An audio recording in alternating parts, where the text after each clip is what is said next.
Hello,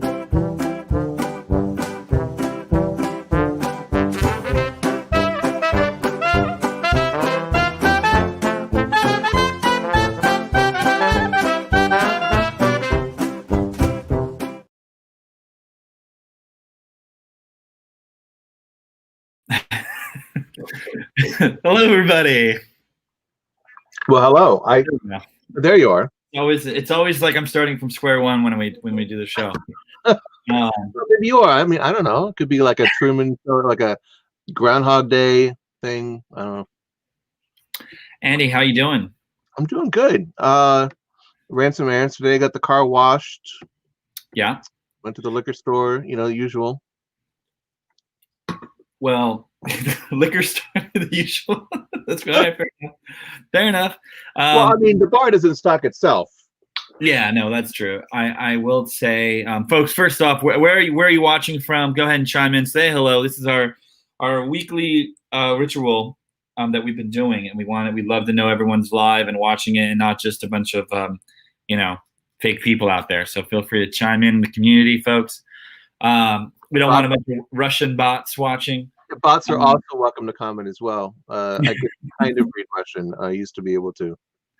So it's funny you mentioned liquor store. So I've been doing this thing where I haven't been drinking except for when in increments of me losing 10 pounds. So I had lost quite a bit of weight, like 20 or so pounds over the past couple months.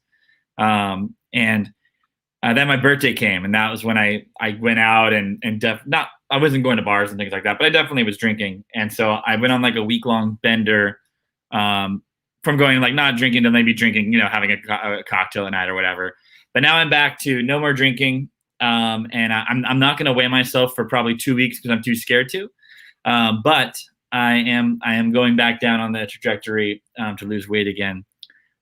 Which is what, and I know people don't. This is the kind of talk that people chime in on. Hello, thanks for chiming in, Chicago, chilling in Pittsburgh. All right, at the moment, ATM. I had to think that in my head.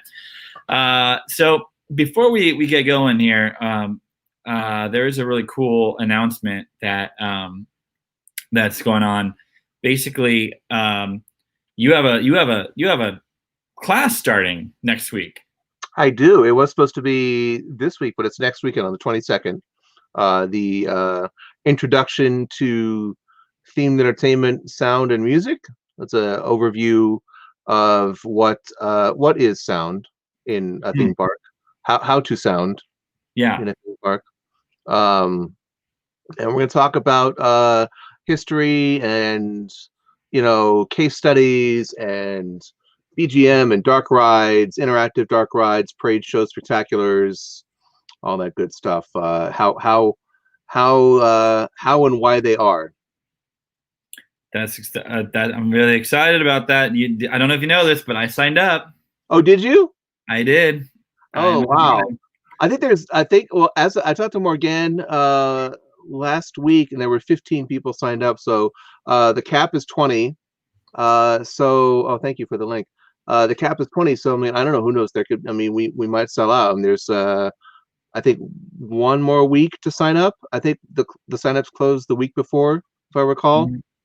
Gotcha. And it's funny, I just read my contract for the class last week, and like I have to maintain a 3.5 out of 4 rating in order to continue teaching the class. And I'm like, people are gonna be rating me. Morgan runs a tight ship. It's been great to collaborate with her over the past several. I guess now it's like a couple months. She's fantastic. So I'm so excited and so honored to be a part of it, and it's such a great idea, and it's such a great thing, and it's very much needed. Obviously, people are responding to it. Lots of people are signing up for all the classes. I mean, she probably expected 5 or 10 people to sign up for my class, and here we are, almost sold out. And I will tell you, like, I feel like I have a huge deficit with music in my creative juices. So I'm really looking forward to hearing that, so I can be a little more educated about it and be able to speak to it. Well, we're not going to get too technical. The final class, second to last class, we're going to talk a little technical stuff about audio systems design and and how and why you do certain things at certain times, and how the whole thing works. And we're going to look at actual design documents and stuff like that. Well, don't get me wrong. I don't want to produce music, but I want to be able to speak to people intelligently who do, and not look like a weirdo. When I'm like, hey, I want this to sound like a rainbow. I want to actually be able to talk about it a little better, you know? Well, yeah, I mean, I'm going to talk about how to talk about music to composers, and I think that's going to be helpful for a lot of future and current creative director types. That's great. So another great announcement, that this is all good news today, folks. We're not going to talk about any of the bad news. So I've been having a lot of talks with the fine folks at Animax Designs. Great people. That's so great. And they are what's going on right now is that the TEA Theo Awards had to go digital this year. And so I'm fortunate enough where I was able to attend last week's show with Nancy. I call everything a show now, whatever. It's a webinar, it's a virtual conference. And we had the most incredible presentation by Nancy Ceruto from, I may have gotten the name, from Walt Disney Imagineering, was show producer for the Shanghai Pirates, which is, of course, like the top tier attraction. Haven't been on it, avoiding spoilers, but I can't wait. And they gave a very powerful speech, and it was a presentation interview by Phil Hedema, and then they had a casual thing with Adam Bezark, and they congratulated her, and it was really fantastic. Definitely an amazing woman, and I'm looking forward to having more bus price people that are not dudes. So there's so many wonderful, amazing women in the industry. So I'm happy to see that happened. And we're going through a difficult time right now. People are furloughed. People are about to graduate college, or they graduated and they lost their job, or there were no internships. And so the fine people at Animax Designs, Chuck Fawcett and Jay Rottinghouse, just kind of through a lot of discussions we've had, wanted to do what they could to help out the community. And so they are sponsoring people to go to this whole digital case study series. So there's dozens of these. I think it's like at least maybe a dozen or so. It goes all the way to November. And so what they're looking for is people that maybe have been facing hardship, who have socioeconomic restraints to attend these types of events that cost hundreds of dollars. Next gen members who maybe can't afford $75. The content is really spectacular. And so I'll post a link to this, but if you qualify under that and you're thinking to yourself, I can't afford to do this, but I would really love to do this. They want passionate people that feel like they've been displaced. They don't want a whole generation of people to leave the industry like what happened in 2008 and 9. That was me. That was there about, I couldn't really land a job, and I almost left the industry, except I came back to attempt it. We want to hear if you're a company or your school, your LinkedIn, your resume, if you have it, if you've been affected, and then tell us your story. How passionate are you? What's happened to you? And click submit. It's really amazing that they're doing this. Really happy to have been part of that whole thing. The case studies at the summit at the theaters every year is I think it's the equivalent to sort of like the behind the scenes documentary of the industry. It's an incredible wealth of knowledge and experience laid out before you. I mean, I'm really excited actually that it's going digital this year, because usually in the last 4 or 5 years I've been down in the ballroom as music director for the show, unable to attend the summit. We're doing rehearsals and stumble throughs and rehearsals, and rehearsing everybody and just like making sure everything is ready to go for the show. So like I haven't been able to go for like years and years, and like I used to go every year for all the case studies, and it's just fantastic. It's an incredible wealth of knowledge, and anybody especially up and coming students and recent graduates should absolutely watch these case studies and sign up for that scholarship. That's incredibly generous. Yeah, it really is. I'm going to post this. I'm just linking to my LinkedIn post. So folks, go ahead, and if you're not friends with me on LinkedIn, go ahead and LinkedIn with me. Please share this to everybody you think that might be benefit of this. Something happened. It didn't post. Uh-oh. I'll get something posted. I'll make sure it happens. Yeah, it's in the comments. Yeah. Did it work out? Yeah. Is it on? Okay. I'll update it, but please share, folks. We're really excited, and like big shout out to Animax Designs. How incredible was that? I've had a lot of opportunity to get to know Chuck and Jay and the Animax team, and wow, what incredible people passionate about this industry. And like you know, I know that the news is really discouraging about diversity and inclusion and Black Lives Matter and just this whole moment that's happening. I just want everyone to know that like I'm in a lot of conversations with people that are really trying to make change, and this is a byproduct of that. There is a lot of discussion happening. I know it's happening within a lot of internally at companies, and it's also happening as an industry. And so, I'm a part of the TEA of the Eastern Division Board, and I'm all over all that stuff. So great things are happening. So I have another source of positive news. I didn't tell Rachel I'm going to do this, but so everyone's always like, how do you have the time to do all these things? And I'm like, I don't know. But I kind of just work around the clock. But luckily I've inspired a lot of people who say they want to get help with that. And so I'm going to go ahead and embarrass Rachel real quick. Rachel, hey, how you doing? Live via satellite. So you shot. We talked a while back, and then you said, hey, I'd love to help out. And so you're going to be joining as producer for the So You're About to Graduate College series that I do, and we had a good chat today. Do you want to introduce yourself to our audience? I know you're also a big fan of this show. So yeah, sure. I'm Rachel. I'm Rachel Nakamura. I'm I'm a product manager. I was working in the tech industry, but now I'm trying to shift into themed entertainment. Oh, and then the dog barked. Great. I timed that perfectly. I knew that was going to happen. So Rachel is you're sitting in the green room today. You're kind of watching the behind the scenes functionality, but very much appreciative of you coming on and willing to help out with that other show. I'm really excited about it. I will say that like me and Andy actually meant, what was it, like the 2008 Theo Awards, because we were both kind of volunteering with that organization. So it's amazing. 2007 or 8. Yeah, I don't remember, but it was with the Lenny Larson crew and Next Gen Creative and all that. And I mean, we know each other ever since. The one where we got to see Mickey Mouse at Universal Studios, which was a life-changing event. Yep. And then the next year, I think, because the next year Toy Story Mania won, right? Or was that year? Because I know that Woody and Buzz Woody came out. No, that was breaking NDAs right now by saying that. I don't know. No.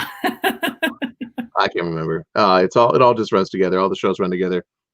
So anyways, Rachel, I'm very thankful for you. And I look forward to working with you. So go ahead and hang out in the green room and enjoy the show. I'm going to go ahead. Enjoy the snacks in the green room. Yeah. So we did have some news. Maybe we can brush by some of the sad news that was out there. We had a lot of good news, but we do know that the shocker parks have been closed. So a lot of the companies reported their third quarter earnings, depending on where they're at in the calendar year, second quarter, and it wasn't good to be expected, right? I mean, it was enough. I mean, I thought the Disney earnings call was really interesting. I ended up listening to the whole thing after the fact, but it was interesting that they made the comment that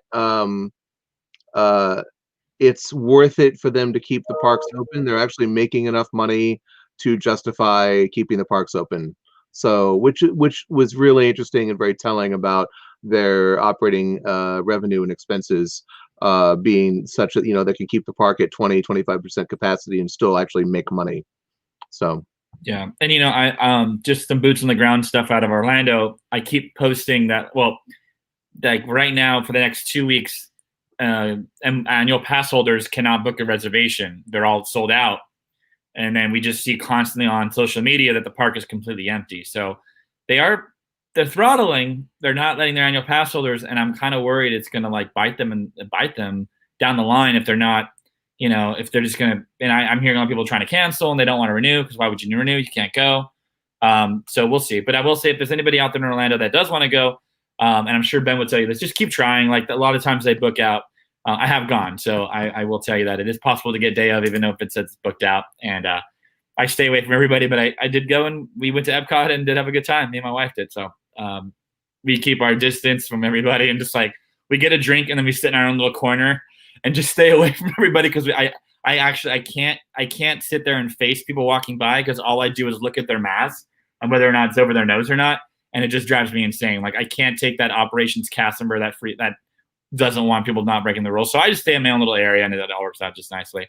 I briefly went to the Americana at Brand in Glendale today, just to buy some soap at Keels, and oh boy, was that an eye opener. I mean, I haven't really gone out in public like that in a long time, since I was in Vegas, really. And like, oh, just like I just like couldn't believe that people were wearing their masks down below their nose or on their chin. It's okay. I get we're outside. Yeah. It's a big outdoor mall in Glendale, if you're not familiar. But like, still, like, come on. And people just like straight up not wearing their masks, just like carrying them. It's like, oh, what are you doing? Like, well, I think we're gonna have the entitlement is just like not surprising, I guess. I feel like we're going to be doing this show in like 5 years and we're still going to be in lockdown. I hope not. I really do hope not. But all right. So before we get all sad about the mask, let's go ahead and bring on our guests for the day. We're really excited. Ladies and gentlemen, live via satellite, Benton, everybody. Hey guys, what's going on? Welcome to the show. Thank you for having me. So, well, Benton, why don't you tell the crew a little bit about yourself? You have a lot of adoring fans watching coast to coast around the globe. Of course. So I'm Benton. I'm a ride engineer at Zamperla Incorporated. I've been working on Luna Park in New York on new expansion projects there. I'm a graduate of Carnegie Mellon University with a degree in mechanical engineering, and I've had the opportunity to do internships at both Walt Disney Imagineering and Universal Creative. Love this industry. This show is great, guys. Thank you for having me. Have you always wanted to get into themed entertainment and ride engineering, and that's why you went to Carnegie Mellon? Always. I've wanted to work on rides since I was in about 6th grade, going to Six Flags Magic Mountain in Southern California, and I wanted to study mechanical engineering because of rides. So I went to the best school I could for mechanical engineering. That's awesome. Yeah, I wanted to do music for rides, and so now that's what I do. So good for you. What years were you going to Six Flags? I still try to, but I can't do the backwards math in my head right now. But I don't want to put you on the spot. Well, one thing I did was like the year 2004 or so. I was in high school, graduating high school, and I did a Saturday high program at Art Center in Pasadena. And so I do the mornings there, and then I would like drive from Pasadena on a lot of those weekends and go to Six Flags. Most of the time just by myself. Sometimes my cousin was with me taking the class, and it was a long way. It is a long way from Orange County, from Costa Mesa or Laguna Beach, where I was, Newport Beach. It was a long way. Anyways, I enjoyed. I don't think you can beat those collection of coasters or the terrain. I think it's the most beautiful Six Flags park there is, and I've been to. I don't even have to say basically. I've been to every Six Flags there is in the country. I will say that Fiesta Texas is pretty unique with the way that the coasters are built into the Curie. But overall, I just love Six Flags, and I think Six Flags Magic Mountain is better than Cedar Point. I don't controversial opinion. To me, it's not at all. I feel like let's do it. This is a roller coaster discussion, folks. Okay, so here's what I'm gonna go ahead and break it down. Who's been to Cedar Point here? Yep. You've been okay. So I my entire life I was watching the Travel Channel, the best coasters, and they'd have Millennium Force, and they'd have this is the granddaddy of them all, and I was like, okay, great, fantastic. So I went on this big road trip with my cousin, and we went, and I was like the size and the scale of the roller coasters was so much smaller than Six Flags Magic Mountain. So like you'd have like a floorless coaster, or you'd have like a stand-up coaster, and it'd be this like little dinky one. But like I grew up with Riddler's Revenge, which was like this epic, humongous roller coaster out at the wazoo. Same thing with like Goliath. I mean, Millennium Force is fantastic, but other than that, I'm just kind of like, it's kind of weird. The terrain's flat. It's kind of like an odd vibe to me personally. And I was like, it was just way too overhyped. Like if I had not have been like, this is the best coaster park in the world, I probably would have been a little more probably could have been walked in and been a little more impressed, but I guess it was just overhyped to me so much. And when like I grew up with the park that had 15, 16 coasters of them, and the vast majority of those coasters are really premium top quality, I just felt like the coasters they had were like little dinky ones that just didn't measure up. I went there, just people to know, it was probably in the year 2011 or 12. So it's been about 8 years. Steel Vengeance, man. Steel Vengeance. Steel Vengeance. Please go ride that. Okay, I will. I want to go. I mean, I love Millennium Falcon. They had that other coaster that just opened up, the family launch coaster, which was pretty cool. They still had like the weird bobsled, like the weird indoor one. That's all gone now. Transport. Yeah. So I mean, I want to go. I'll go back. It's hard. It's like when you're ever going to go all the way out there. But I will just say I was disappointed. But it's definitely it's a great park. It wasn't like this definitive coaster thing. Like the coasters left me feeling a little empty. That's all I'm saying. I mean, for me, growing up in Southern California, like I went to Magic Mountain all the time. But I was fortunate enough. I went to school in Pittsburgh, so every year, me and my friends we'd go over to Cedar Point, and personally, I like it there better than Magic Mountain. But got Steel Vengeance and got a lot of those new rides in. They're doing pretty well. Well, fun fact, I did the music for a lot of those theme park secrets and roller coaster videos. Shows. Oh, cool. Do you see yourself in the credits? Probably. I mean, I get royalties for it, so I guess it's still on TV. That's good. That's great. So no, I haven't. I'll have to go and go on it. And I'm not saying Cedar Point's a bad park at all. I'm just saying for me, it was like overhyped. Yeah. And what I learned from going on my trip to almost every Six Flags was like how unique Six Flags Magic Mountain really was, compared to like the other ones. Like there's the ones in Texas are pretty good, pretty great. Then there's some that are just like they're like old regional parks that were bought out, and you're kind of like, what is going on here? Some are like old Paramount parks, and they're just kind of like you're like, oh wow, I'm in Paramount's Great America, but it's not, or it's in it's a whole weird, interesting thing. But my main point is that we got some coasters to talk about. So, did any from Cedar Point make the list? Let's start from the beginning. Shall we pull it up, Andy? I guess that's me. I'm ready. The granddaddy of all themed coasters, asterisk sign, the Matterhorn bobsleds. At Disneyland, California. At Disneyland, California. Yeah, the first tubular steel roller coaster ever built. What say you, Benton? You've been on this ride, of course. Yeah. This is one of the first coasters I ever went on. This and Space Mountain were probably the first couple. Grew up going to Disneyland here in California, so definitely fond memory of mine. But Same here. Yeah, Same here. I don't know anybody that was doing it this big in the 50s. Yeah, true. It was definitely my first coaster as well. Either that or Big Thunder. One of those two. And it was the one of the two first e-tickets ever experienced, right? It was the Submarine Voyage, and that opened up in 1959, and kind of changed the game, the theming. Now, the one thing that's really interesting about this attraction is that it's been definitely improved, evolved over the years. When it first happened, like I think like the interior of it was pretty empty, like you could see around it, and then over the years they patched things up. They did an overhaul, I think, for the new Fantasyland. In like the 80s, where they patched a lot of things up and made improvements. And then then of course we have Herald animatronics that were added a couple years ago. I used to love, like growing up, this would be like the ride where you take your date on, you'd be able to cuddle, you'd kind of like bring your girlfriend that maybe wasn't your girlfriend, and it was like the class trip, and you're like, hey, do you want to sit together here, or no, separate? Okay, no big deal. All right, we'll separate out. And then they have the new seating, which is really uncomfortable for tall guys like myself. I kind of don't really go on it anymore because of that. Andy, I'm sure you're in the same boat. Yeah, I haven't been on it in years. I mean, I haven't been on it since I threw my back out like 3 years ago, so it's not worth it for me. Got it. Well, great Matterhorn, great coaster. Happy to have it on our list. And like, there's so many iconic imagery of just like people splashing down and all that. Next up on our coaster tour, we have a favorite of Andy. Take it away. Well, I love this coaster. It's Cheetah Hunt at Busch Gardens, Tampa.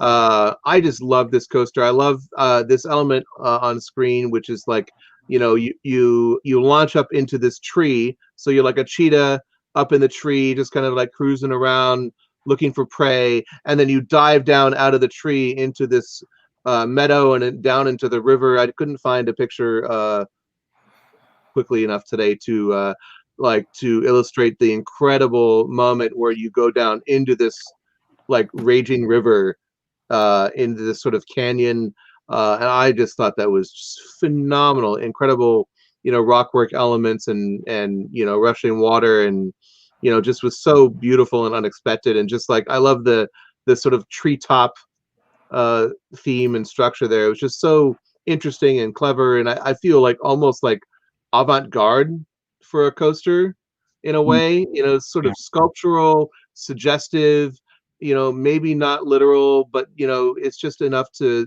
get the idea across of like, you're up in the treetops and then you dive down out of the tree as you are the cheetah. You're not the cheetah hunter, you are the cheetah that's hunting. So I thought that was just really conceptual and interesting, and then has some really, really great coaster elements to it. Absolutely. Benton, have you been on this attraction? I haven't been to this park, unfortunately, Okay. but I've heard great things. Oh, it's a great coaster park and zoo-ish kind of.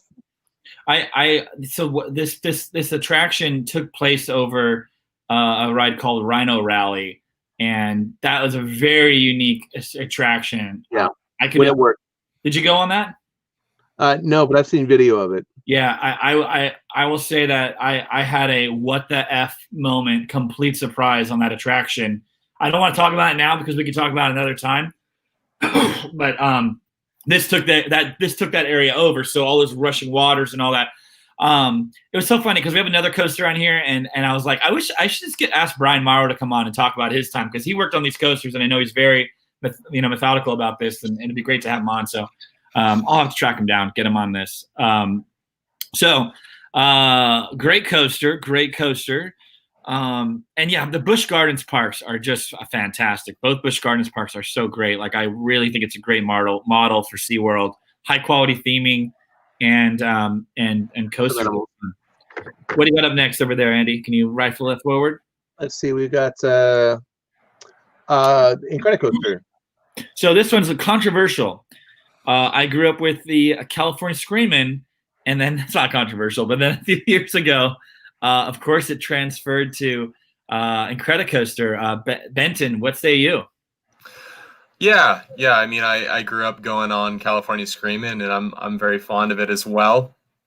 But yeah, what just interested me was, when they chose to retheme the whole pier, they added story, and they were able to do that through these tunnels, and I thought that was pretty innovative of them. It's a little bit harder to add story after the fact, but I thought they did a pretty good job, all things considered. And got to go on this a lot during my internship at Disney. I like it better for a variety of reasons, mainly because of the music is better. That jazzy Giacchino score is vastly superior to that sort of like garbage calliope music that was on the first version. Shots fired. I've been on the California Screamin' at least 500 times. I've been on a Incredicoaster about once, maybe one time. And it was just when it had opened, so I definitely have not been able to go on it repeatedly and get the vibe. But just that, it's so interesting. I think about California Adventure a lot for some reason. I don't know. I think about theme parks all the time, I guess. And just like day one, I was thinking about Soaring, and like, why does everybody love Soaring so much? And when the park opened, there were basically two premier attractions, really. There was the California Screamin' roller coaster, and then we had Soarin', which was a whole new ride system. And Soarin', California Screamin' is just a fun coaster, or an Incredicoaster, right? You got the launch, that everyone loves the launch. You get the drive-by, so you're flying by all these people. It launches out there, so you get to see it. And then it's like a classic Coney Island coaster, which you know a lot about. You know a lot about Luna Park, Benton. But like, they get that vibes when they have the thrills, and it's definitely like the kids' first loop-de-loop coaster, where, okay, like, you can probably handle that. It's not like Six Flags, tons of loop-de-loops, and my first roller coaster was Montezuma's Revenge, which is a fantastic attraction. But I remember that being my first looping coaster, and then Revolution at Six Flags Magic Mountain was like the other coaster I would go on where you're kind of like working your way up. So I thought it was a really good. Same here. Sorry, go ahead. Same here. Yeah, I think it's a great like work your way up coaster without being too thrilling while being fun. I think the high requirement's like 48 inches. Maybe it's a little less. I don't remember, but why would I even know that? But no, it's a great coaster. So whether you are Incredicoaster or California Screamin', it is the hottest ticket in town, right? So Benton, we have a coaster coming up that was in your top favorite lists. This one really starts to talk all about theming, right? So go ahead and take us into your process about how Mummy came on board here. Oh yeah, Revenge of the Mummy, specifically the one in Florida, I really enjoy, and I mean it just won so many awards over the years for indoor coaster, and yeah, during my internship at Universal Creative, I mean I was in a building that was right behind the back of the park, and that ride was right there, so I pretty much rode it like every day. During my internship, which was great. But yeah, I mean, like you just can't beat the theming on this one. You've got the incline launch into the main course of the ride, super fun. Probably my favorite part is the fake unload station. You're like, oh look, it's a nice person gonna unload us. Just kidding, it's Emotep. But yeah, that part and the brain fire on the ceiling, all that, super cool. Yeah, the coming from I rode the Mummy here at Universal Studios Hollywood way more times, like before I finally went on the one in Orlando, and I knew about the fake station, but like even when I went on it, I was just like, oh wow, it's like, and then it was such a fake out. It was so delightful. Yeah, I have a lot of feelings about this for some reason. So obviously, like this is kind of their answer to Indiana Jones, Universal's answer to Indiana Jones. Like Egyptian is kind of similar, just like Jaguar was Knott's Berry Farm's answer to Indiana Jones. In a way, like just oh, I didn't know. Well, you're getting that whole like there was like a whole ancient thing in Egypt. I like the rides are different, right? So I actually like the aspect of I like California's storyline. It's a lot more streamlined of where like they don't have the conceit that you're in a Hollywood. We all know that's challenging what they did there. We're trying to take you from a hot set to the Mummy area and all that. And then, the Brendan Fraser wants to get his cup of coffee. So they kind of just like ignored all that and just went straight for, okay, you're here, you are, you're now on the set of the Mummy. And I think it works really well. But I also think that like they really play into the backwards launch of that ride in Hollywood. So in the Florida version, you kind of zoom right in before you really kicked into high gear, and then you have the bugs come at you, and then you launch back downward. But not even launch, you go back and then you spin around immediately. While in California, the Hollywood version, it's like halfway through the coaster portion, so it really is like a pretty you launch around and then boom, you pause. Then you reverse launch for a pretty decent backwards portion. So I actually like that aspect of Hollywood. But I absolutely love the fake out, station fake out, very self-indulgent, just ridiculous, meta, all that kind of good stuff. I think like why like Mummy was a little heartbreak for people in Hollywood because the ET adventure went away for it. I don't think I ever really went there when ET was around. I think when I started going to Universal Hollywood, Mummy was already there, so it's kind of hard for me to figure out my brain where things were. But great coaster, great story coaster, really all around. A lot of fun elements, surprising elements. I think they did overall. Both coasts did a great job. I haven't been to the one in Singapore, but I think overall really fantastic. Great choice. Thank you. Oh. Yeah, had to throw in the brain fire picture. But so this one, no, you go. Oh, yeah, there it is. The what they call it, the fire ceiling, and like so impressive that they're not afraid to keep doing that effect, even so many years down the line. Like it hasn't been turned off. They still do it. They still have the little shattering happen, and then you blast down in for a little final photo. Really fantastic. Shout out to the technical team then that still works all these years later and that they maintain it. Yeah. So next up on their coaster list, this is my favorite. this is my favorite experience in an amusement park or theme park. I would rather go on this than anything else in the world. No matter Wow. what. Yeah, that's good. What's that? High praise. It is high praise. This is, of course, X2, now known as X2 at Six Flags Magic Mountain. For those that are not aware of this, this is the most intense, crazy, out of control roller coaster, in a good way, coaster there is, in my point of view. There it is, Brandon K. This is the only coaster that when I'm going up the lift hill, I'm absolutely terrified. Yes. Honestly, to be honest, once I get into the load station, I start to get terrified. Like really and shaking, nervous, like I know what's coming, and I still get in the front row and stare down the drop, and it's just, oh my God, it's the only coaster in the world that I'm absolutely terrified to go on. Yeah, and I will say that there are experiences out there that are really intense roller coasters. Like Griffin is a fantastic roller coaster at Williamsburg, like really fantastic. But this one, you can see that drop that goes. For those that don't know this coaster, go ahead and go online and watch a video of it. You go straight down, but that's not all. Can you go to the next picture, Andy? As you go down, you're on like this wing, and your seats are spinning controlled like. So as you go down that drop, they flip you upside down. Yeah. And then you fall completely face downward.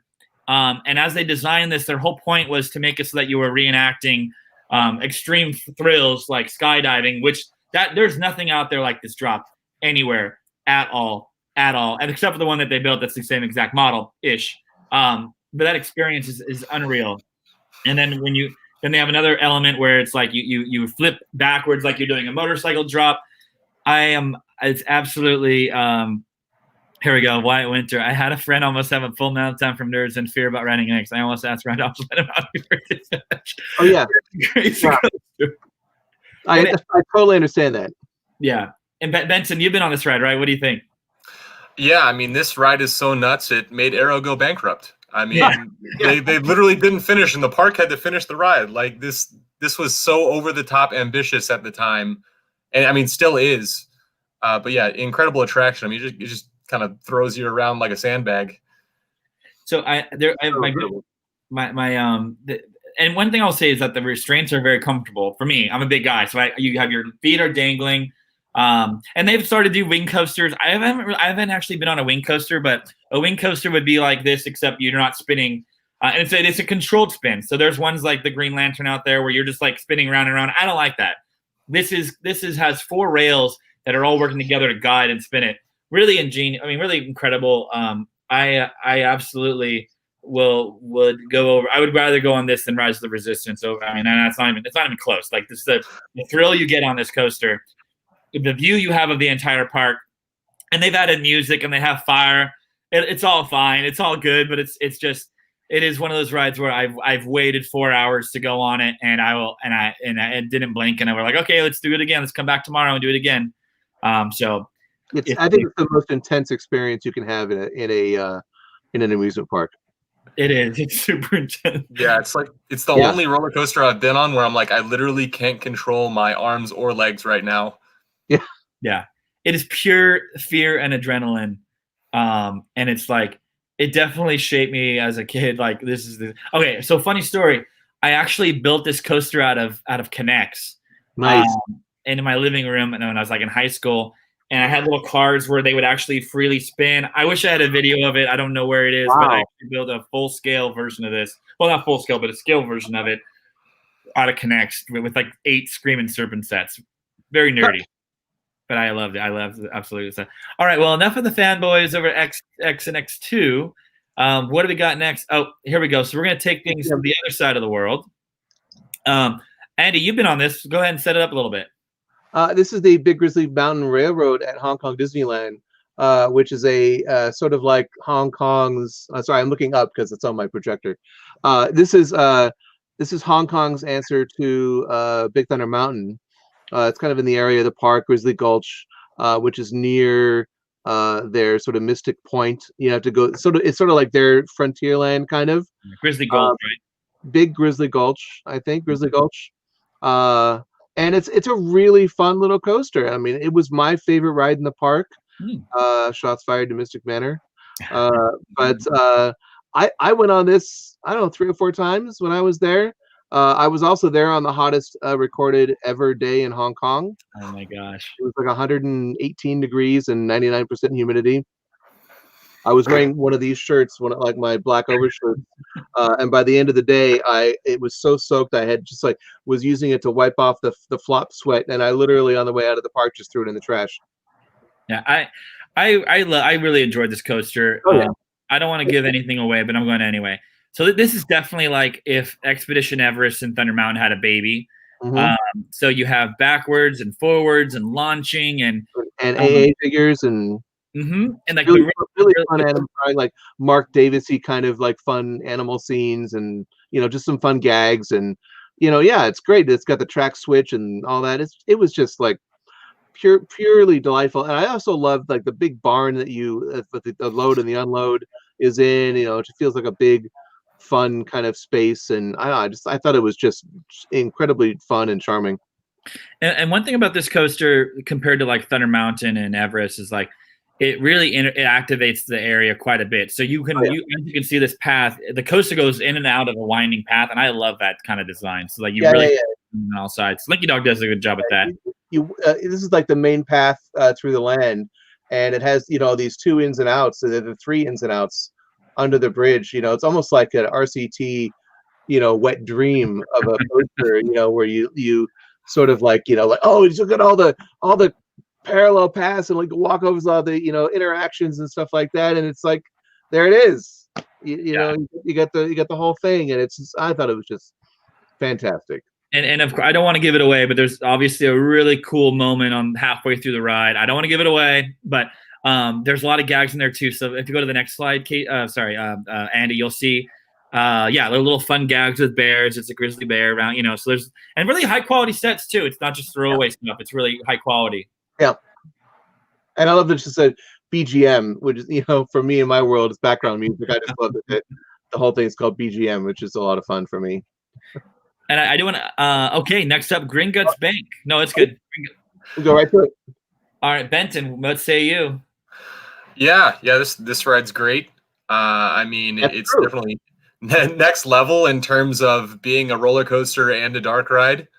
And uses its screens and layout well. The most impressive thing I can bring up after you guys speak on it. It's on the next slide. I will just say okay. All right, we're gonna pull it up. Sorry, I thought you said go to the next slide. Go ahead. You guys go ahead, then we can. Andy, do you want to talk? Do you have anything to say about Gringotts Bank? I think this is a must do for me whenever I go to Florida, for a variety of reasons. I'm a big queue person. I love a really beautiful, detailed themed queue. I'm highly attracted to beautiful fits and finishes, and like the queue for this ride is, for me, I think almost better than the ride itself. I love Nassau and Scenic's scenarios work on this. Just the faux finishing on all of the underground surfaces and the cave surfaces and all the stalactites, all that stuff.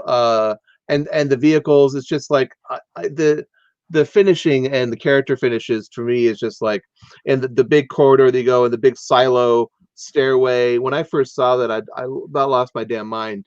I love big epic spaces like that. And then the ride is just like, the ride was fine. It was great. It was fun. I love the music. I love David Kneiper's arrangements of the classic Potter music, and especially the after you at the end of the ride when you coming in to unload, and the big finish with the stirring John Williams Potter score. Dun, dun, dun, dun, ba, ba, ba, and then like dun, dun, dun. It's just, the hammers home that tonic is so great, and then you come in and I don't know, it's just a beautifully themed attraction. I love it. I really love it. I mean, I know there's a lot of haters. There's the screens and blah blah blah. But like, whatever. Look at that queue. Look at that load station. Like, come on. Look at those trains. Are you kidding? Yeah, I will say that is an incredibly ambitious attraction. Multiple systems connecting together to tell the story. And I think that everyone kind of saw that scene from the Harry Potter movie where they went to the bank and were like, "Oh, I want to go there," and so Universal said, "Hey, let's go ahead and take them there and do what we're going to do with that." So, speaking of like the unique track elements, Benton, do you have a little bit of there's a thing here which looks like why don't you take it away? Yeah, I mean, one thing I really like about this coaster is it's very technical.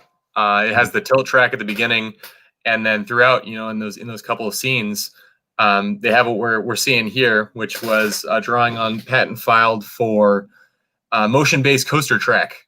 So Universal holds the patent for, taking your actuators, putting them underneath the track and shaking you that way. Whereas, Indiana Jones, your motion base is in your vehicle. This ride, the motion base is directly attached to the track. So that was just super novel about this attraction. And I thought it was used really well in those scenes with the screens. In terms of really getting you immersed into what you're looking at. When I went on Indiana Jones back in 1994, my mind immediately jumped to this, and this felt like an inevitability, even 25 years ago. I think what's really interesting about that attraction is like they do a pretty good job of like tilting the track and then having the coaster train rotate, really getting a lot of the work done too. So I think people probably will be surprised about how much you might not be moving on so many different axes just with the way they're using that spinning and controlling it the entire way, which spinning it on a coaster can be a little hard to do. So, Universal did a really good job of that. And, big epic moments, the breakaway thing at the very end where it's like you're about to launch into a great portion and then you turn and then there you go. That breakaway moment, is a Kuka arm. Kuka, yeah, a Kuka arm behind that like has a grip on it, and it goes whoop. Pulls it right out of the way. Yeah, it just moves it out of the way. It's not like an up or down thing. It's a out and away, and it happens like less than a second. Yeah, really cool stuff. Really great. I mean, they really threw all the bells and whistles at this, and I will say like really true convergence where it's like, is it a dark ride? Is it a coaster? Is it a simulator? Is it it's not really a coaster. It's a little bit more. The vast majority of the ride is not really coaster, right? So you have like maybe 15 seconds. The very end, like the very end, where you do the wood done. Yeah, and it starts out. I mean, that first tilt section is really, really cool, and then you stop. So it's like it's a convergence of a lot of things. Andy, what do we have next? Let's tease what do we have next here on the big screen, folks. Oh, Iron Rattler. Okay, take it away. Which isn't really a themed coaster, but when Jason and McManus and I went down to Texas and Oklahoma for a tour of some of the parks, this was we got so lucky. This was in soft opening. We happened to go to Fiesta Texas like on like the second day of soft opening, so we got to ride it even before it opened, before the press preview, before any of that. And I had never been on one of these converted coasters before. I think this is one of the first of those hybrid coasters that is it GCI or Rocky Mountain? Which one is the one that does that? RMC, Rocky Mountain. Yeah. So I had never been on one of these hybrid coasters before, and man, was it something else. And the way that it uses, as you can see, the terrain in that quarry, this is just a small sample of it. I mean, it goes up and down and through and around and against the face and all that. And like, I'd never been on anything like that before. Like even, growing up with Colossus in at Magic Mountain at Six Flags, is nothing like this. It's just like with the overbank turns and things like that, and all these kinds of elements that I'd never experienced. I just thought it was like a lot of fun. It's a really fun. It's not themed like any of the other coasters. I mean, it's just like, it has this name and it's just sort of vaguely Western themed, but like, man, was it just like eye-opening for me as to the potential of these hybrid, steel wooden coasters. Same with Steel Vengeance. I mean, vaguely themed, but incredible coaster. Oh yeah. RMC has done things with coasters that nobody has had nobody had done up to that point. So yeah, I mean, like where else can you go into a real rock face, into a tunnel, like an actual like dynamited out tunnel in a cliff, a real cliff? I don't know anywhere else that does that. That's so cool. So when I went to this park, it was the Rattler, and it wasn't converted yet, and it would do all those fun things. So this would be great to see. My first experience on one of these was Iron Colossus. Is that what they're calling it? Or was it Colossus? Colossus, and that was hard. There was a lot of sentimental value in there with Colossus. Like, it's such an iconic coaster for the kids growing up and things like. But I enjoyed it. It's super intense, and you get 2 rides for the price of 1, which is pretty cool, or at least it feels like that. But I'm also excited for Iron Gwazi that's coming into Tampa. It was, I'm not sure when they're going to open. It was supposed to open, I think, this summer, but we all know how that's going. But these rides are fun. This is cool. Love it. It's great to see like new life be brought into it. They can go a lot faster, and they don't, rattle your teeth out necessarily if it's a little more. Oh yeah, that was the thing too. That was so shocking. It was so smooth.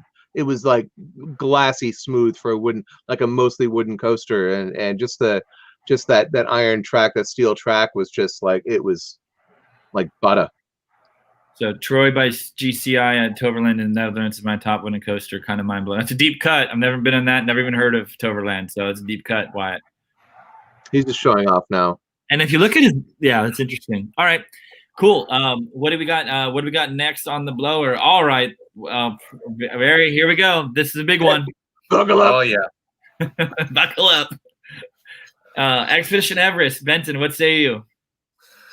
Yeah, I think this was the first coaster I rode at Disney World, and just big fan. Way over the top, huge mountain. Don't even know how much that cost them. Got to be a lot. Mm-hmm.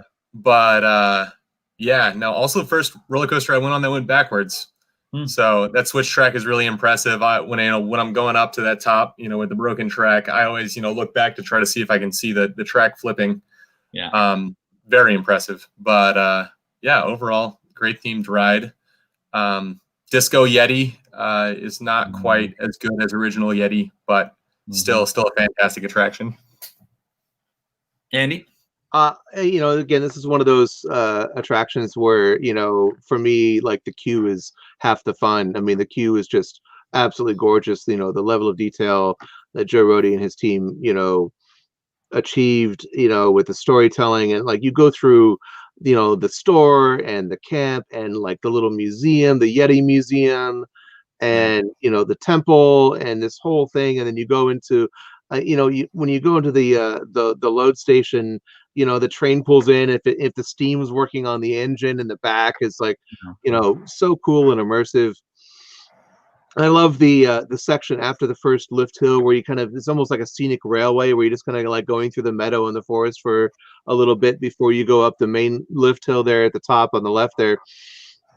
I just thought it was incredibly beautiful and, just like serene and, it just really set a really great mood. And then you go up and then, the Yeti, the curse of the Yeti sort of takes over the mountain and the coaster. And it becomes this, thrilling, incredibly intense coaster, for a Disney park, especially. I think this must be the most intense coaster at a Disney park. Probably rock and roller coaster, huh? Oh, well, the Disney Park in Orlando. Yeah. Yeah. Okay. I'd say Rock and Roller Coaster is a little more intense, but it's interesting. It starts off with the loops, and that's intense for some people, but it kind of peters out. Yeah. Space Mountain Paris. List. Yeah, Space Mountain Paris is pretty good. It's really pretty fantastic. So yeah, I mean, Everest. What can I say that's not been said except for like the one thing that we see? There's a lot of discussion in the community about like how do you theme a roller coaster track, and like you're seeing it right here. They put planks of wood underneath. They're not even wood. It's whatever. It's thematic wood, just like Thunder Mountain did, where you lay that down that track. It looks like a railway. It's absolutely fantastic. When you go in the dark sequence, you feel like you're upside down. It's so disorienting. You have no idea what's up and down. Like it's really impressive and fun. And it's like a very interesting pace coaster. Like it's not just boom, boom, boom, boom. It's like, oh, we're paused here. Oh, okay, the track's ending. It's like a 3-act structure in a coaster, yeah.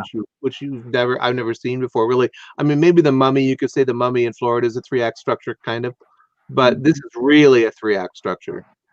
Yeah, it's it's interesting. I feel like the only thing it's missing is a launch. Not that I'm saying I need it, but like that's the one element that they didn't do that they could have done. But really great ride. What do we got up next, Andy? Kind of a gravity launch when you're up at the top and then you sort of like slide back down. That's like a reverse launch, gravity launch kind of.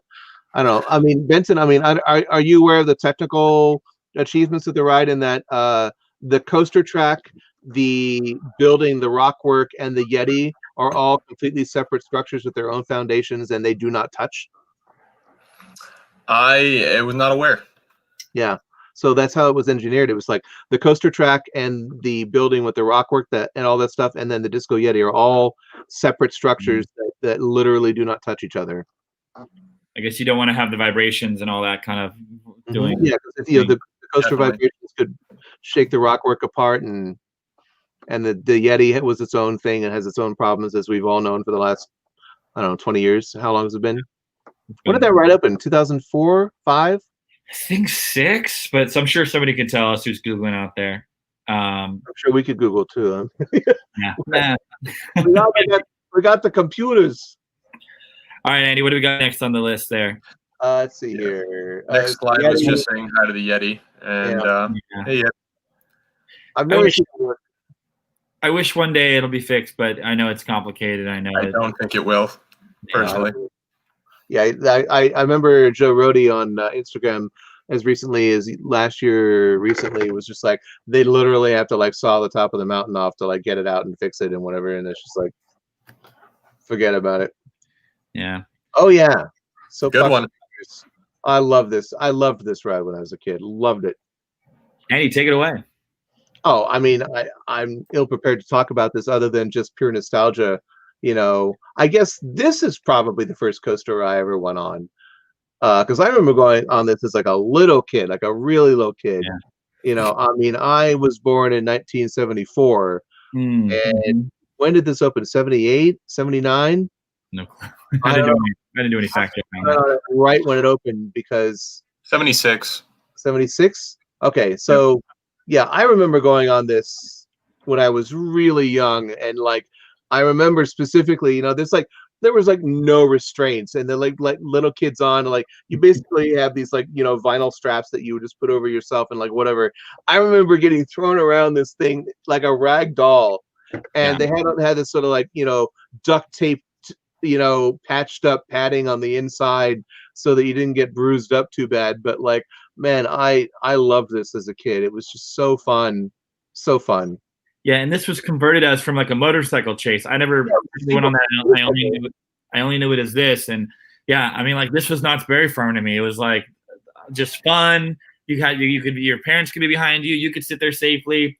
And just so much fun racing amongst 4 people, like that intimate racing. Like I feel like we don't have that enough in theme park attractions of just that racing element. There's nothing more fun than like looking over to your right or your left and seeing other people and trying to beat them. And it was always like, okay, you got to lean this way, you got to lean that way, like collaborative play, just like fun, like thrill, you know, randomization. I think we have another photo here, right? Let's see if there's something more interesting than that. Yeah, 3 or 4 across. Everyone's kind of leaning in together. Super fun. I know that there's a company out there that's doing a single rail coaster similar to this that they're marketing out there, and like I hope it gets in there. If I could figure out a theme to do for a Nickelodeon ride, I would do it. Like I'm actively like, okay, we gotta figure something out for this because it's just so fun. Like Rugrats or something. I did like the Rugrats soapbox racer. I cannot confirm nor deny. Get on it. No, totally. Benton, did you ever get on this ride? No, actually, the last year of operation for this ride was the year I was born. So I never made it, but I've heard good things. And yeah, I know they converted from motorcycle to soapbox because they were concerned about the loads being suspended too high over the track, causing mechanical issues. But looks like fun. Oh my God, it was so fun. And it was so short and sweet. I mean, you went around and there was, I remember like the fireworks factory at the end. That was the sort of the finale that, you know, they set up and then it would kind of explode. And then you had the big finish. Oh, it was just so great. I have such fun memories, in case you can't tell. I'm surprised, Patrick, I'm so pleased you were able to go on this when you were a kid. It must have been like right near the end. It must have been, yeah. Was it like 92 or when do we know when it was ended? What year were you born? '96 is the last year of operation. Oh, no, I had really? plenty of time. Wow. And then we know that there was the ill-fated head jammer or wind jammer attraction, right? That came in and took its place. No, I love it. I hope it comes back around in some way. The steeplechase is existing at Blackpool Pleasure Beach. I think that's one of the remaining ones. But nowadays, like if we can get if we can figure out how to get like full-fledged ride vehicles to rotate and go on spinning while they're going up and down, we should be able to figure out how to get a couple wacky soapbox derbies back up and running. What do you think, guys? Right? Oh yeah. All right, next up on our list. Oh, Taryn. you, Taryn. So these are actually my personal pictures that I took last year. It was last year I was there. Yeah, a little more than a year ago. I was there last July at Fantasialand in the Netherlands. Boy, was this a lot of fun, very intense coaster, and like as you can see, the rock work on this is just over the top, ridiculous. I mean, especially just like it. Basically, they just like carved up this section of the park, just literally dug down like you would for like a parking garage, and just like shoehorned this giant multiple launch coaster into this like giant trench and like hole in the ground that they built. And we're able to do much like Manta in SeaWorld San Diego, where they couldn't build high, so they dug down. Yeah. I think that was a similar situation there. But I mean, it's just it's incredibly intense. There's multiple launches, and you go up these inversions, these overbank turns, at an incredible speed, and it's kind of like a whole land. It's kind of like almost like How to Train Your Dragon-ish kind of land, where there's like the sort of like the wooden like art like F&B and shops and kind of stuff like that. It's all very like Viking kind of, but with all these beautifully carved and painted basalt rockwork structures that are just I just thought were so incredibly impressive. And the coaster is so fun and so intense. It was way more intense than I thought it would be. It was just a lot of fun. So I will say that track and the rock work and all that reminds me of a coaster that's definitely not getting built at Islands Adventure right now. Right? Yeah. That one. I saw them laying that track. I'm like, aha. Yeah. I see what you're doing there. So hopefully it'll be paying off. Like that's cool. That maybe they saw that, or we all know what I don't know anything about that project. It's not even a real project. I just know that it looks similar. At least it that looks track pretty real looks to me. I mean, the pictures I've seen looks pretty real. Yeah. Yeah, exactly. All right, next up. So I went on this attraction. Well, I went to this park twice. I went to Busch Gardens, Williamsburg. Once when I went on what was it called? It was the Aero suspended swinging coaster. Ninja?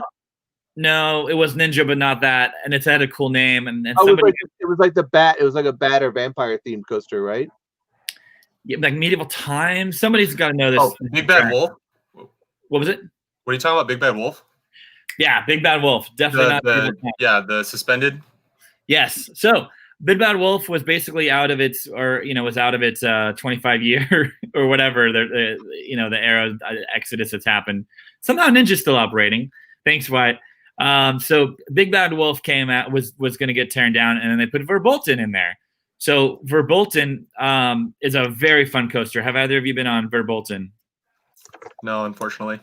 Cool. So this coaster has so everyone knows what this ride's called. Great. You would have seen Big Bad Wolf on one of those Travel Channel videos that Andy was doing the music for. It was a top-rated coaster, and basically they kind of followed the similar pathway of that coaster to pay homage to it. But you're in these really cool ride vehicles. It's like a German themed attraction, and you blast around. You go into a show building. You free fall down, and then you launch in all sorts of directions. So it's like a mixture of Space Mountain. I mean, not that Space Mountain, but you have a dark ride portion of it, which is really cool. You have a free fall launch, which was the first time I've ever been on a coaster. And this thing's probably like 7 years old, so it's been around for a long time, and just a lot of fun. They have the launch sequence, and then if you go to the next slide, you'll see that it is you have like this big drop that actually follows a very similar path as the old coaster did, which is that flyby going down. So you can imagine how intense that would have been if you were on a swinging suspended coaster going down towards that water, and it really did follow that exact path. Super fun coaster. They have a ton of ride vehicles going at once, so it's very much like broken out in space. And this was another Brian Morrow specialty, if I recall. Beautiful park, beautiful ride, just all around a great time. I didn't know of any other coaster that had drop track other than now Hagrid's, at least in the U.S. Yeah. Yeah, I've never been to Williamsburg. I went to Williamsburg, like the colonial town when I was like a teenager, but I've never been to the park. Next time I go to the East Coast, I'm definitely going to try to make time for that. Yeah, I will. I know. Well, we'll keep going with it. What I will say is that Hagrid's had this felt kind of. Well, here it is. Okay, go ahead and take it away. Go ahead, Benton. Take it away. So this is my favorite coaster. One, because it's awesome, and two, because it was my main project I worked on when I interned at Universal Creative. I was there for a lot of the track install on this one. But I had never been on a multiple launch coaster like this before, and it's so fun, so zippy, moving over the top side to side, and drop tracks integrated really well, with the Devil's Snare, it makes sense with the story, and really, really quick track switches that I helped a little bit with installing, but those things are nuts. Yeah. This is another attraction again where I get like a massive Q boner. It's just so beautiful and detailed, and they had a great sort of template to work on with the Dueling Dragons Q, that they adapted beautifully, and there's two lighting and video effects in the Q that are in particular incredibly impressive to me. The first one is in that sort of the crystal room, where you're kind of like going down that slight incline with the switchback. That the windows are on your left hand side as you enter the room, and the windows are frosted, so it feels like you're looking outside, much like in this key art. You can see it's like this overcast kind of foggy day. It sets you up that like, oh, it's kind of overcast and foggy English weather outside, regardless of whether you came out of the bright Florida sun into the queue or not. You get some time in the queue for your eyes to adjust, and then you go into this room where it's like you get this sense of that it's like gray and foggy and overcast outside. I just and then it dims down as the time of day changes, because obviously if you go in there at night, it's not going to be bright outside. I love that kind of subtle or not so subtle lighting effect. And then of course the big video screen in the right before the load with in the ceiling, the big video screen in the ceiling that just this the big RGB LEDs up in the ceiling. It's just like really clever, really impressive, really great integration of media and audio and video, and just very clever. I mean, great show writing, great creative direction. It's just all around great. And then the coaster is also fine. I will say that like that the ceiling component with that lighting is like I know it's not really projection, but just whenever you put a surface of frosted glass or something that it makes it so much more effective as a projection effect like that. And it lets your brain fill in the blanks a little bit more.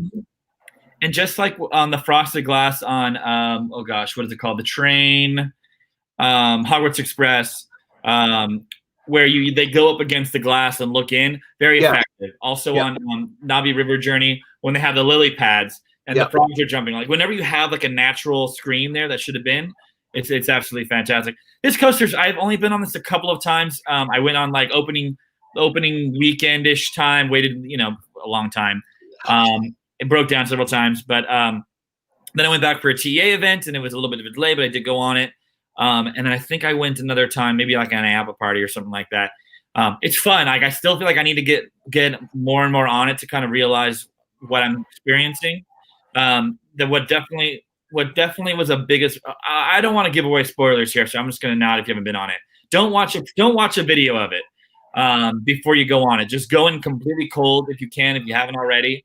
I made the mistake of like seeing a file of it that revealed a pretty important thing that happens on it that I don't want to allude to anymore.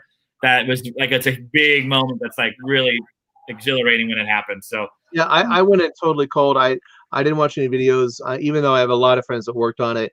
Yeah. They were really great about keeping the secrets and not breaking their NDAs and everything. And I'm so, like you said, I'm so glad that I went in like not really knowing what to expect beyond what you can physically see when you're waiting in the queue.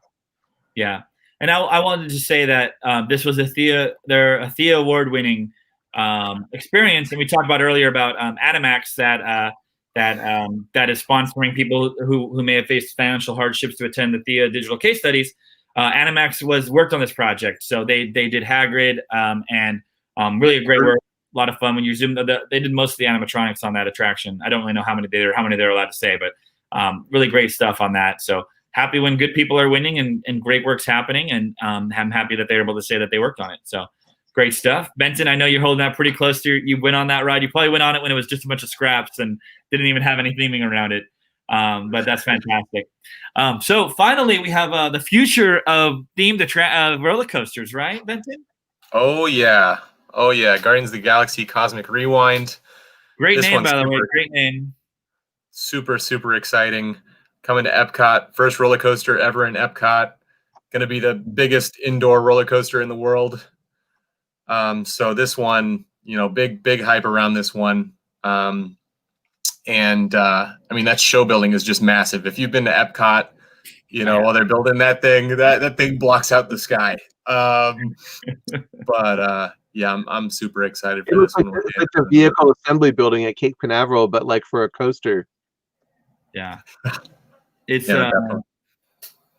I'm really excited about it. I'm avoiding all spoilers for this attraction, so and I had to be careful about. I just don't want to talk about it any more than it looks like a really awesome, cool name. Looks like they're gonna fly along and an indoor coaster. No worries about going down because of the rain. I couldn't help but notice that this guy Wyatt, who's watching, seems to have some sort of interesting profile picture with the guy from the ride from the Epcot Forever experience, or not the Epcot Forever, the Epcot, whatever that thing is at the Galaxy Pavilion or whatever they call that thing. Very interesting. Right? That's an interesting background picture. I'll just say that. Benton, any closing thoughts about theme parks and roller coasters before we head out? Folks, before we head out, we want to hear your favorite roller coasters. Go ahead and type them in, throw them out rapid fire. We want to hear your favorite, whether themed roller coasters or not. I didn't mean to hate on Cedar Point. I have love, but I also say Worlds of Fun is a cool place too. No, Worlds of Fun is really remote. We want to hear it, folks. So let's throw Wyatt's comment. So Indiana Jones in Tokyo, Disney Seas, and Disneyland Paris. That's fun. That one like really rattled my head quite around a bit when I went on it. Not sure. Those versions were pretty tight. I went on the Temple du Peril. Etienne, please don't at me on how I said that. But I went on that like the first year it opened. It was 1994. I think it had just opened, and man, it was still like pretty rough. It was like it's a pretty compact sort of wild mouthish coaster with inversions. Yeah, it's compact. Okay, we got some things coming in. We got Riding Seven Dwarfs, Mine Train during MK's Nighttime Fireworks, amazing. Similar to Thunder Mountain at in California, that's definitely a thing to do. Thunder Mountain Thunder Mountain works at MK. Going on Thunder Mountain during Fantasmic during the Fantasmic finale. If you can time it up just right, is a magical experience. Incredible Hulk is a great coaster too. I'm too old to that. I'm too old for that shit. Hey, it'll make you gray out on that one. Yeah. It's like, I'm not throwing shade. I'm just saying. I love it, but it is very intense. It's just super, and they packed so much in it, and I'm like, okay, let's build 3 more. They clearly got a 2-for-1 special on it when they rebuilt it, but it's just like it's very intense and great, good for them. But yeah, I mean, really revolutionary when they built that back in the 90s. They're very forward thinking of the launch, a lot of fun. But yeah, when the front portion's great, but when you go in the back and it's just like hammers my brain into my skull, it makes my head hurt. Still Vengeance from Cedar Point, liking that. Good one, Garrett. Yep. Lightning Rod. That's it. Where is that? That's at Dollywood? Oh yeah, there's the new one. Yeah. We got X to this is my cousin X2 and Griffin and Tatsu. Yeah, Tattoo's a good one. It's intense. Like those those flying coasters get pretty intense for me in my body. But Got that inverted loop that kind of just presses you into the coaster. Really intense. Especially if I've been drinking, and if I'm in a theme park, I've usually been drinking, so it's a bit challenging. Space Fantasy and Universal Osaka. It's riding a coaster through Lady Gaga music and dress, trippy and on and fun. Yeah, I went on this with Wyatt, and it's so confusing, but it's fun and quirky and weird and cool. So, very interesting, Wyatt. Very interesting indeed. Space Fantasy, and that took the place of the ET building. I guess it didn't hold much hotspot. Mako, amazing. Mako's a great. Like I was there when they were really designing it, and they really wanted to do maximum airtime. It is a great coaster. I'd say it's like my favorite coaster in Orlando. If I set aside theming and all that kind of stuff, just like for being a coaster, whether I want to go on, like it's just 18 drops or 18 airtime moments, which is a lot of fun. Really love that ride. Cool. Well, thanks for sharing. Rachel, can I throw to you? What is your favorite roller coaster? Welcome back. I know you weren't expecting that. Yeah. Let's see. Favorite roller coaster? Does Radiator Springs Racers count? As somebody who's like not like a major coaster fan, like I've gone on X2 and Tatsu. I've gone on Six Flags rides. Usually they I usually shut my eyes really tightly the whole time. Yeah, so I guess probably Space Mountain just because of the nostalgia factor, not because there's like I don't have like a really advanced or cool reason for it. So we're a bunch of nerds here. Which Space Mountain? You got to be very specific. But I've only been to the one here in California since that's where I'm located. But I have dreams someday of going to some of the other ones. There you go. Cool. Well, thanks everybody for joining. I know this has been sponsored by Guardians of the Galaxy Cosmic Rewind. So just a quick note. We appreciate everybody watching the show. Make sure you share, and if anybody wants to hang out on 9 o'clock Eastern with us every Monday, we do the show. We appreciate it. Shoot me a note if you want to come on the show. Track me down in the comments on my LinkedIn. Connect with me. Say, hey, I want to come on the show and talk about this. We'd love to have it. We have clearly a lot of topics. I feel like we just scratched the surface when Benton was like, oh, let's talk about roller coasters. I was like, well, yeah, we haven't talked about roller coasters yet. That's weird. We're already, almost 20 weeks in, and we haven't talked about roller coasters. So, great topic. Please share the show with anybody you want. We'd like to get we want to get as big as possible because why not be nerding out from an industry point of view? Rachel, Benton, you want to say goodbye before we head out? Yeah. Thank you guys for having me. Really appreciate it. Excited for the future of roller coasters for sure. Cool. Yeah. Rachel? Oh, sorry. I was really surprised. I would have thought preparing something to say. Yeah, as somebody who's like not a very brave person when it comes to roller coasters, I will, resolve to put myself on all of them eventually, and give my much different review probably. Yeah. So to our guests, please don't go anywhere. We're going to talk after we end the show. Andy, any parting remarks before we head out? This is a really fun topic, and thanks, Benton, for coming on and sharing your insight as a ride engineer, and Rachel, I hope it was informative and fun for you too. All right. Well, thanks everybody for joining us. We'll be back next Monday. I think we already have it figured out what we're going to do. It's going to be a lot of fun, right? Yeah. All right. Bye, everybody.